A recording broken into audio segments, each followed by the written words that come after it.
tidak pada tempatnya diberikan pada mereka. Mereka tidak butuh gitu ya. Sampai usia 30 itu dikatakan kita mulai landai grafiknya, sudah flat. Nanti usia 40 itu mulai turun. Nah, kecuali kita bisa katakan anak-anak ini membutuhkan ekstra stimulasi untuk regenerasi kalau mereka sedang ada trauma, ada kerusakan jaringan yang di luar dari biasanya, atau ada gangguan tumbuh kembang. Misalnya kita temukan anak-anak yang mengalami ADHD misalnya, itu ada bagian di dalam otak yang kurang berkembang sehingga terjadi ketidakseimbangan di dalam otaknya. Nah, situ kita perhatikan testimoni mereka yang tambahkan SOP, anaknya bisa membaik.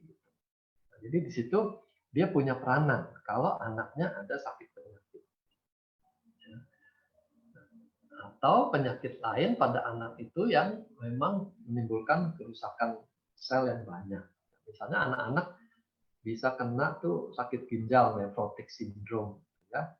Nah, di situ ginjalnya tuh terancam, bisa kalau kerusakannya banyak, dia bisa sudah menurun kapasitasnya berperan sebagai penyaring racun misalnya. Jadi di situ kita support dengan bahan nutraceutical ini dengan harapan organnya itu pulih lagi. Ya. Jangan sampai mereka sudah sakit kronis sejak anak-anak.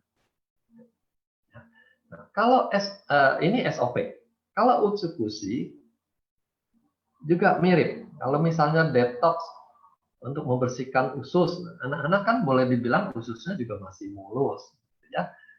Jadi dia belum perlu. Kecuali memang anak itu sudah menunjukkan masalah pencernaan sejak masih muda, ya. Mungkin anak-anak itu bisa tumbuh tidak makan buah, tidak makan sayuran. Saya pernah dapat anak tuh sama sekali tidak suka buah. Nah, ibunya mengatakan begitu, sampai saya marahin ibunya.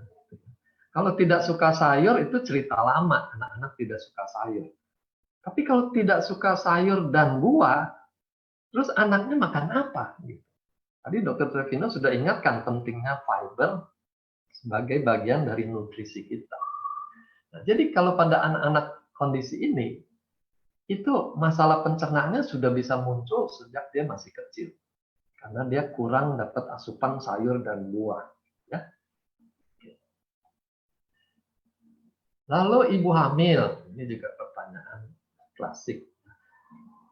Kalau pedoman secara umum ya, baik untuk obat ataupun bahan buatan pabrik itu, kita berpegang pada trimester pertama itu masa-masa pembentukan janin yang paling rumit gitu. Sehingga disarankan jangan masuk bahan-bahan yang tidak alamiah, yang buatan pabrik. Karena kita tidak tahu efeknya terhadap perkembangan janin itu bagaimana. Jangan sampai kita karena kesalahan di fase trimester pertama, 3 bulan pertama, nyeselnya seumur hidup gitu ya. Itu pegangan umum. Gitu.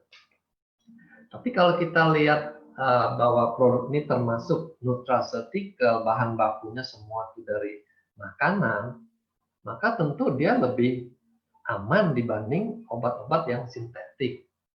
Ya. Cuma kita ikuti saja pedoman umum pada trimester pertama sebisanya makanan yang alamiah saja, yang Tuhan buat saja. Ya. Tapi yang penting dia harus berisi ini. Ada vitamin, ada mineral, antioksidan, ada enzim. Ini berarti yang masih utuh ya, buah-buahan. Karena kalau dia sudah dimasak pun enzim rusak semua. Ada serat dan ada probiotik. Ya, ini makanan yang perlu sekali masuk. Kita bisa tunda konsumsi SOP atau Utsukushi setelah melewati trimester pertama. Tapi dari kesaksian teman-teman, mereka berikan pada istrinya yang hamil tuh sejak pertama, sejak program hamil sudah diberikan nonstop sampai anaknya lahir, itu sejauh ini baik-baik saja, ya. Oke. Nah, kita juga sudah dijamin dengan sertifikat dari Jepang bahwa produk yang mereka buat ini itu bebas dari toksin, logam berat, ya, bahkan pencemaran laut Jepang waktu terjadi radiasi itu sudah dipastikan tidak ada dalam produk ini. Ya. Bebas pestisida dan juga bebas dari hormon. Kita tahu produk makanan pun bisa mengandung hormon. Kita makan ayam, ayamnya disuntik hormon atau makanannya dicampur hormon supaya ayamnya cepat tumbuh, nah, itu kita makan hormon. Tapi dijamin produk dari AFT ini bebas dari hormon. Oke, kita lanjut dulu. Nah, ini pertanyaan yang mulai makin lama makin ramai, karena masing-masing menyampaikan temuan pada kliennya. Kita tidak katakan pasien karena itu istilah khusus untuk